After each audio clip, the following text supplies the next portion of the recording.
I need to write this down while everything is still fresh. My hands are literally shaking as I type this, and I'm using a throwaway account because this whole mess is now an active legal situation.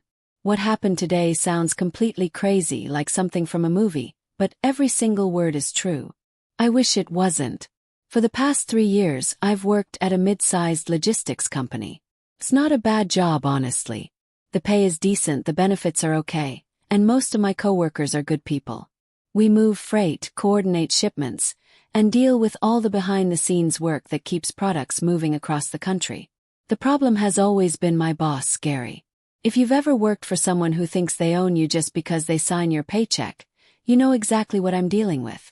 Hello everyone, and thank you for being here. Before the story continues, take a second to tell me where you're watching from in the comments. Here we share true-to-life revenge stories where the ignored, humiliated, and betrayed rise quietly, and make it count. I truly enjoy seeing how far these stories travel and hearing from you directly. One important note: some elements in this story have been fictionalized for educational and storytelling purposes, and any resemblance to real people or settings is coincidental. That being said, the message I'm sharing is meaningful, and I hope it speaks to you. Now back to the story. Gary drives a G-Wagon. He wears expensive watches that he constantly shows off during meetings, always making sure they catch the light. He talks over everyone, especially women, and treats his employees like we're his personal servants rather than professionals. I've watched him fire people for the smallest things, like being 2 minutes late or forgetting to CC him on an email. One guy got fired for parking in what Gary considered his spot, even though there were no assigned spaces. I've kept my head down for 3 years because I needed this job. My husband and I just bought our first house last year. We're in a rural area, about 20 minutes outside of town, surrounded by fields and trees. It's quiet, peaceful, and exactly what we wanted after years of apartment living. The commute isn't bad, and having space to breathe after work makes it all worth it. Yesterday started like any normal Tuesday. I woke up, made coffee, checked my emails. I had no idea my entire life was about to explode in the most ridiculous way possible. The morning was completely ordinary. I woke up at 6, made coffee, and checked my work emails while my husband got ready for his shift at the fire station. He works 24-hour shifts, so he'd be gone until Wednesday morning. I walked out to the garage to grab my company car like I always do. That's when I noticed the problem. The rear passenger tire looked a little flat. Not completely dead, but definitely losing air. I knelt down and heard the faint hiss of a slow leak. Great, I muttered. I didn't have time to deal with it right then. I had a meeting at 8:30 that I couldn't miss. So I made a quick decision. I'd take my husband's SUV to work and deal with the company car later. I'd drive it to the shop tomorrow morning and get the tire fixed. I grabbed the SUV keys, threw my work bag in the passenger seat, and headed to the office. The company car stayed right where it was, parked in our detached garage with its slowly deflating tire. When I got to the office, I parked the SUV in my usual spot near the back entrance. I grabbed my coffee and headed inside, ready for another regular day. The parking lot was pretty empty at that hour. Gary's G-Wagon wasn't there yet, which was normal. He rarely showed up before 9. Little did I know that parking decision would change everything. The morning crawled by with emails and paperwork. I was entering shipping data into our system when Gary's assistant knocked on my cubicle wall around 11. "Gary wants to see you in his office," she said quietly. She had this look on her face like she felt sorry for me. That should have been my first warning. I saved my work and walked down the hallway to Gary's corner office. The door was open, but I knocked anyway. Gary was sitting behind his massive desk, leaning back in his leather chair like he owned the world. "Close the door and sit down," he said without looking up from his phone. I shut the door and took a seat in one of the uncomfortable chairs across from his desk. My stomach started to twist. Gary never called people into his office for good news. Usually, these meetings ended with someone crying or packing their desk. He finally looked up at me. "I need your garage door code." I blinked. "I'm sorry, what?" "Your garage code," he repeated like I was stupid. The one at your house. I need it right now. I sat there confused. Why would you need that? Gary sighed like I was wasting his precious time. I'm sending a maintenance guy to your place this afternoon to swap out your company car. There's some recall thing we need to handle. He'll drive your car to the dealer and leave you a loaner. My brain tried to process what he was saying. None of it made sense. Gary, I have the keys right here in my pocket. If you need the car, I can just drive it to the dealer myself. You don't need to send anyone to my house. That's not how we're doing this, he snapped. I've already arranged for the guy to meet you at your place at 2 o'clock. Just give me the code so he can get the car out of your garage. I felt my face getting hot. The car isn't in my garage. Gary's eyes narrowed. What are you talking about? Where else would it be? It's here, I said. In the parking lot. I didn't drive it today because it has a slow leak in the rear tire. I took my husband's SUV instead. For a second, Gary just stared at me. Then he waved his hand dismissively. Whatever. Just give me the code anyway. The guy's already on his way to your place. No, I said firmly. The word hung in the air between us. Gary's face started turning red. What did you just say to me? I took a breath and kept my voice calm. I said no. You don't need access to my garage. The car is in the parking lot right now. If you walk to your window and look out, you'll probably see it. It's parked in the back section where I always park. Gary didn't even glance toward the window. He was too busy glaring at me like I'd just insulted his mother. I don't care where you think the car is, he said. I'm telling you to give me that code right now. I shook my head. Gary, my garage is detached from my house. I keep expensive equipment in there. I have about $10,000 worth of woodworking tools, including a brand new cabinet saw that I haven't even finished setting up yet. I'm not giving anyone access to that space. Those tools are your problem, not mine, Gary shot back. The car is company property, and I have the right to access it whenever I want. Then access it, I said, pointing toward the window. It's literally 50 feet from your office right now. I'll go get the keys from my desk and hand them to you directly if you want. Gary stood up so fast his chair rolled backward and hit the wall. Don't you dare tell me how to run my company. I gave you an order, and you're going to follow it. My heart was pounding, but I stayed seated. The car is in the parking lot. You don't need my garage code. If you want the keys, I'll get them for you right now. But I'm not giving you access to my private property. I thought he was leaving. I actually felt a wave of relief wash over me. But then I watched in complete horror as he opened his truck side compartment and pulled out a pry bar. A metal pry bar, the kind used for breaking things open. My stomach dropped like a stone.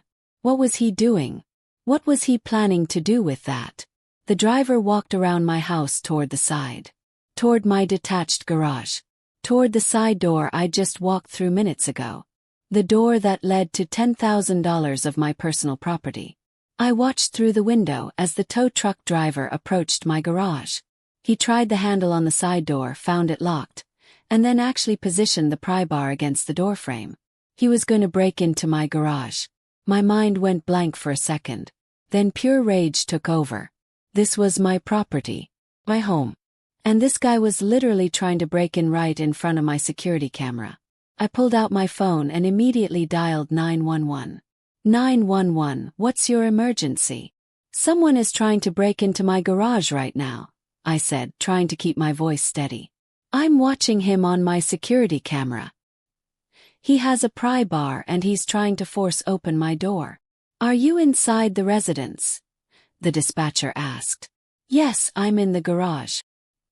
He's at the side door trying to pry it open. Stay on the line with me. I'm sending deputies to your location now. What's your address? I gave her my address and described the tow truck and the driver.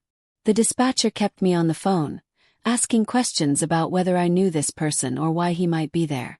I have no idea why he's here, I lied. Well, it wasn't exactly a lie. I suspected Gary had sent him, but I couldn't prove it yet. Deputies are about 5 minutes away, the dispatcher said.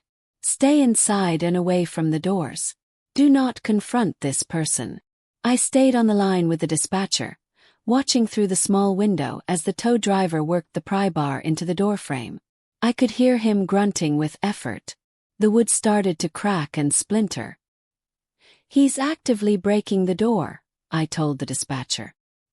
He's damaging my property right now. Help is almost there, she assured me. Just stay calm and stay safe. My heart was pounding so hard I could feel it in my throat. Part of me wanted to burst out of the garage and confront this guy. But I knew that was a bad idea. I needed to let the police handle it. I heard the crack of wood as the doorframe started to give way. The tow driver was really going for it now, putting his whole weight behind the pry bar. Then I heard the most beautiful sound in the world. A police siren. Through the window, I saw the tow driver's head snap up. He froze, pry bar still wedged in my door. A sheriff's patrol car came screaming up my driveway, lights flashing. The driver dropped the pry bar and put his hands up immediately. Smart move. The deputy is here, I told the dispatcher. The guy just dropped the pry bar. Okay, stay on the line until the deputy comes to speak with you, she said. I watched as a deputy got out of his car, hand on his weapon. The tow driver was talking fast, gesturing toward his truck. Whatever he was saying, the deputy wasn't buying it. The dispatcher told me it was safe to come out. I carefully opened the damaged side door and stepped into my driveway. The deputy was a tall guy, probably in his late 30s, with a kind of calm authority that comes from years of experience. You're the homeowner, he asked me. Yes, sir. This is my property. He nodded toward the tow driver, who was standing by his truck looking miserable. This gentleman claims he was sent here to repossess a vehicle. Says he was told it was in your garage and that you were hiding it. My jaw dropped. Hiding it? I don't even have the vehicle here. And he doesn't have the right to break into my garage even if I did. The deputy raised a hand. I understand, ma'am. I'm just getting both sides. Can you explain what vehicle he's talking about? I took a breath and explained the whole situation. My company car with a slow leak, how I'd left it at the office, how my boss Gary had demanded my garage code and fired me when I refused. The deputy listened carefully, taking notes. So the vehicle in question is not currently on this property? No. It's at my workplace. Or it was a few hours ago when I left the keys on my boss's desk. The deputy turned to the tow driver. Show me the work order. The tow driver pulled out his phone and showed the deputy his screen.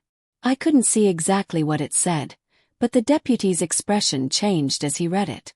His jaw tightened. You're telling me someone sent you a text message saying to break into this lady's garage to get a car? The deputy asked. The tow driver nodded nervously. My client said the employee was terminated and was hiding the company car. He said to do whatever I needed to do to get it, and he'd cover any damage. Let me see those messages, the deputy said. The tow driver handed over his phone. The deputy scrolled through, his face getting harder with each message. Then he looked up at me. Ma'am, do you know someone named Gary Collins? My former boss's full name. Yes, that's my boss. Was my boss. He fired me this morning. The deputy nodded slowly. These messages are from him.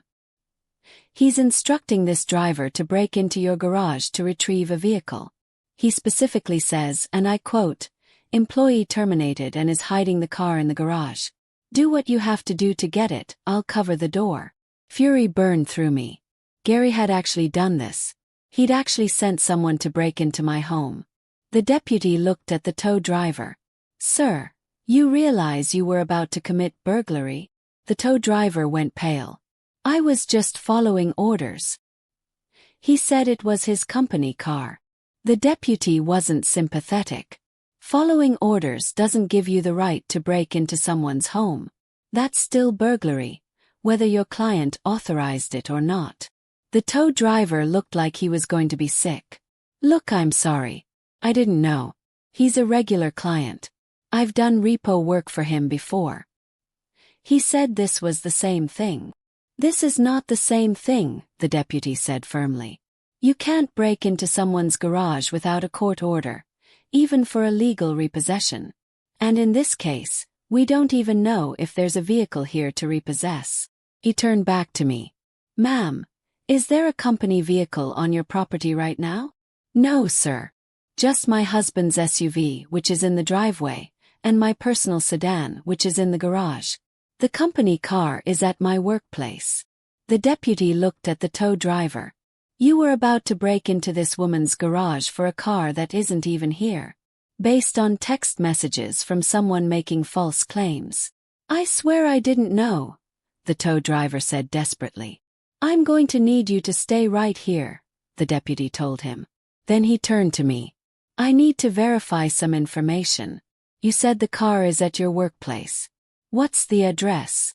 I gave him the address of the logistics company. The deputy walked back to his patrol car and got on his radio. I couldn't hear what he was saying, but he was on there for several minutes. The deputy came back with his phone in his hand. Ma'am, I need to make a call to verify the location of this vehicle. You said you left the keys with your boss, correct? Yes, I put them in his inbox on his desk before I left. Right on top of all his paperwork. What's his phone number? I recited Gary's office number from memory. I'd called it hundreds of times over the past 3 years. The deputy dialed it on his phone and put it on speaker so I could hear.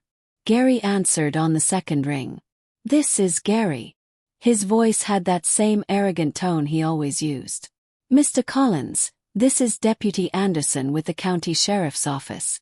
I'm calling regarding a vehicle repossession incident. There was a pause. I could almost picture Gary's face, probably confused about why a cop was calling him. What about it? I'm at the residence of your former employee. I have a tow truck driver here who claims you authorized him to break into her garage to retrieve a company vehicle. Can you confirm that? Absolutely, Gary said without hesitation. I could hear the smugness dripping from his voice, like he was proud of what he'd done. She stole company property. I told him to get the car back by any means necessary. She was fired this morning for theft and insubordination. My hands balled into fists. He was actually saying this to a cop. On what was clearly a recorded line. He was admitting to everything without even realizing what he was doing. The deputy's expression didn't change. He was a professional, keeping his face neutral. And you believe the vehicle is currently in her garage? Where else would it be? Gary snapped. She refused to give me her garage code this morning. She's been hiding it all day. That's theft, officer. I want her arrested for stealing company property. The deputy glanced at me, and I saw the tiniest hint of a smile at the corner of his mouth. Mr. Collins, I'm going to need you to stay available. I may have some follow-up questions for you. Fine. Just arrest her and get my car back. I've got work to do.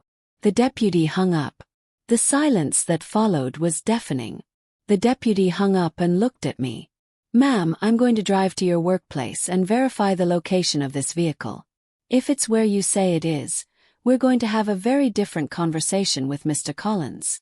It should be parked in space B7 in the back lot, I said.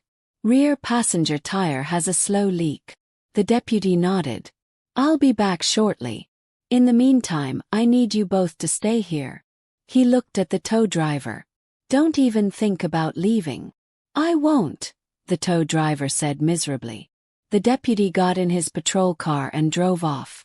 I stood in my driveway with the tow driver, neither of us saying anything. He looked absolutely terrified. I was still too angry to feel any sympathy for him. 20 minutes felt like an hour. Finally, I saw the patrol car coming back up my road. But this time, there was a second patrol car following behind him. Both cars pulled into my driveway. The first deputy got out, and another deputy emerged from the second car. They walked toward us with purpose. Mr. Collins confirmed on a recorded line that he authorized forced entry into this residence to retrieve a vehicle, Deputy Anderson said to his partner. The vehicle in question is currently located at his business property. Exactly where Ms. He looked at me. Williams, I supplied. Exactly where Ms. Williams stated it would be. Space B7 rear lot. Slow leak in the rear passenger tire.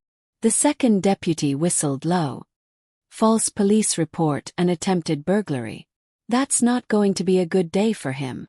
Deputy Anderson turned to me. Ms. Williams, the company vehicle is exactly where you said it was. I personally verified it. Keys were found in Mr. Collins' office inbox. Also exactly as you described. Relief washed over me. So he sent this guy to break into my garage for a car that was sitting in his own parking lot the whole time? That's correct. What happens now? Yes.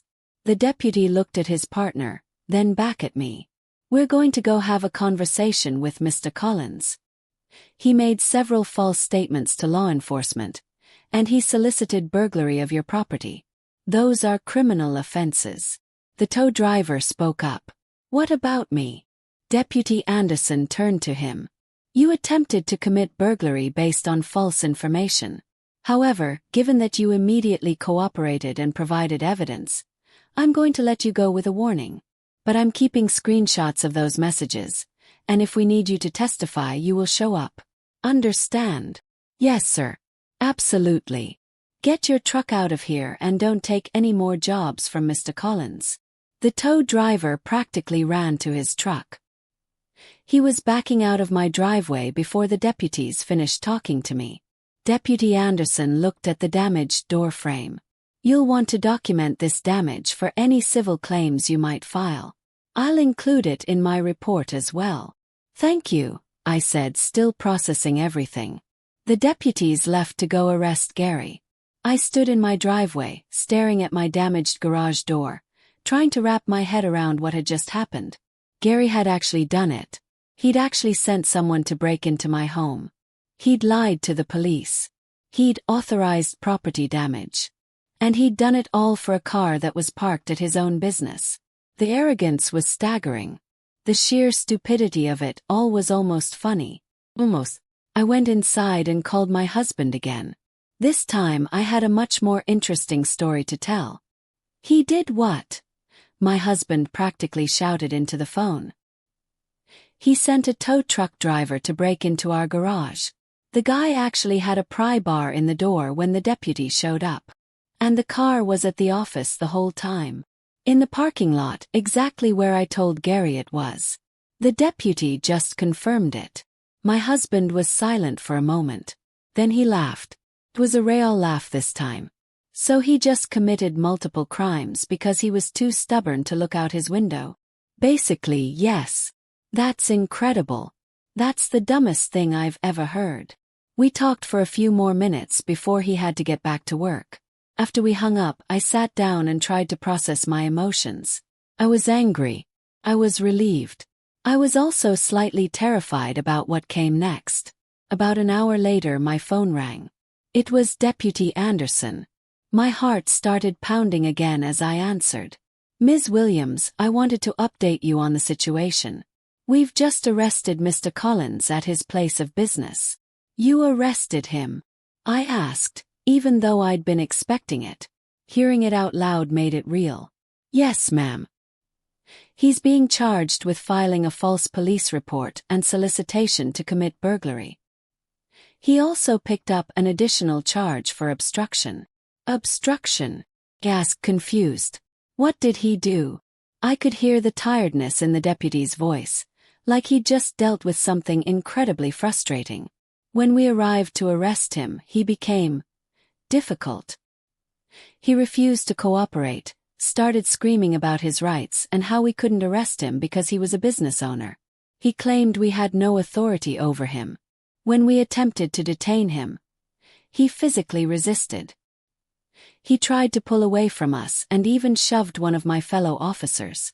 So we added obstruction of justice to his charges. A mental image of Gary being dragged out in handcuffs popped into my head. I could picture him red-faced and screaming, making a scene in front of all his employees. I probably shouldn't have smiled, but I did. After everything he'd put me through, after all his threats and bullying, the idea of him being arrested gave me a sense of justice. What happens now? Yes. He'll be processed at the county jail and arraigned within 48 hours. You'll likely be contacted by the prosecutor's office for a statement. They'll want your full account of what happened. I'd also strongly recommend contacting an attorney regarding the wrongful termination and the attempted break-in. You have very clear grounds for a civil suit. I was planning on it, I said. Good. You deserve compensation for this. I'll email you a copy of my full report for your records. It includes everything: the attempted break-in, the text messages from Mr. Collins, his false statements to me, all of it. If you need anything else or have questions, here's my direct number. He gave me his contact information and we ended the call. I sat there for a moment just processing everything. Then I immediately started searching for employment lawyers in my area. I found a lawyer named Patricia Brennan who specialized in wrongful termination cases. Her website had great reviews and she offered free consultations. I called her office and explained the situation to her receptionist. She'll definitely want to talk to you, the receptionist said. Can you come in tomorrow morning? I scheduled an appointment for 9 a.m. Then I spent the rest of the evening documenting everything. I wrote down every detail of my conversation with Gary, took photos of my damaged garage door, and saved all the Ring camera footage of the tow truck driver. My husband came home the next morning and I showed him everything. He was still furious, but also impressed with how I'd handled it. You stayed calm, you called the cops, and you let them do their job, he said. Gary basically arrested himself. We fixed the garage door together that afternoon. It wasn't too badly damaged, just some splintered wood around the lock. But it was still vandalism, and it was still Gary's fault. The meeting with Patricia Brennan went incredibly well. She listened to my story, reviewed my documentation, and smiled when I finished. This is one of the most clear-cut wrongful termination cases I've ever seen, she said. And the attempted burglary. It's almost unbelievable. But true, I said. Oh, I believe you. I've already pulled the police report. Your former boss really did all of this. Patricia explained that I had multiple claims against Gary and the company. Wrongful termination, invasion of privacy, emotional distress, and property damage. She estimated the case was worth significant money, especially given Gary's criminal charges and the clear evidence. The company will probably try to settle quickly, she said, leaning back in her chair. They're going to want to distance themselves from Gary's actions as much as possible. This is a PR nightmare for them. But we're not going to accept the first offer. We're going to make sure you're properly compensated for what you went through. What about Gary personally? Yes. We can sue him individually as well. The attempted burglary was his personal action, not company business. He used his position of power to try to violate your privacy and your property rights. He's going to be dealing with both criminal and civil consequences for a long time. I signed a retainer agreement with Patricia that afternoon. She immediately sent a letter to the logistics company, putting them on notice that legal action was coming. She also sent a preservation letter, ordering them to save all emails, security footage, and documentation related to my employment and termination. 2 days later, Gary's criminal charges were formally filed. I saw the news article about it online. Local business owner arrested for false police report and attempted burglary. The headline made my heart race. The article didn't name me, but it told the whole story. A manager who fired an employee over a garage code, then sent someone to break into her home for a car that was actually at his own business the entire time. The comment section was absolutely brutal. People were calling Gary an idiot, a criminal, a power-hungry boss, and worse. Someone recognized the company name and left a scathing review warning people not to work there. Another person claimed to be a former employee and shared their own horror stories about Gary's management style. Gary's mugshot was included in the article. He looked exactly how I expected: angry, red-faced, and completely unrepentant. His expression showed no remorse, just rage that he'd been caught. The story went viral locally. By the end of the week, it had been picked up by several news outlets and was being shared on social media. People were shocked by the sheer stupidity of the situation. It's been 2 weeks now since everything happened. The legal process is moving forward. Patricia says the company has already reached out about settling, which means they know they have no defense. Gary's criminal trial is scheduled for next month. I found a new job last week. It's actually better than my old one, with higher pay and a boss who seems like a normal human being. When they called to check my references, the logistics company gave me a glowing review. Funny how that works. My husband and I are doing fine. The garage door is fixed. My woodworking equipment is safe. And I sleep well at night knowing I stood up for myself when it mattered. Sometimes I think about Gary sitting in that interrogation room, realizing he just destroyed his career over a garage code, over a power trip, over his inability to just look out his window and verify where the car actually was. The whole situation was stupid and avoidable. All he had to do was listen to me. All he had to do was check the parking lot. All he had to do was treat me like a human being instead of property he owned. But he didn't. And now he's facing criminal charges, a lawsuit, and probably the end of his business. All because he couldn't stand the idea of an employee telling him no. I don't feel sorry for him. Not even a little bit. He made his choices, and now he gets to live with the consequences. As for me, I'm moving forward. Stronger, wiser, and absolutely certain that I made the right decision. Never let anyone make you compromise your dignity. No job is worth that. If this story resonated with you, I'd be grateful if you'd subscribe to this channel for more true stories like this one. Leave a comment below, telling me what you would have done in my situation. I read every single one. Share this story with someone who needs to hear it. Your share might save someone's life. Thank you for staying with me until the very end. I know this wasn't an easy story to hear, and I want to be honest with you, some of the stories that follow contain fictionalized elements created for educational purposes. If that's not something you're comfortable with, feel free to explore other content that suits you better. But if you're willing to learn from real experiences, even painful ones, I'll be here sharing what I've learned. God bless you. And remember, protecting what is yours is never an option.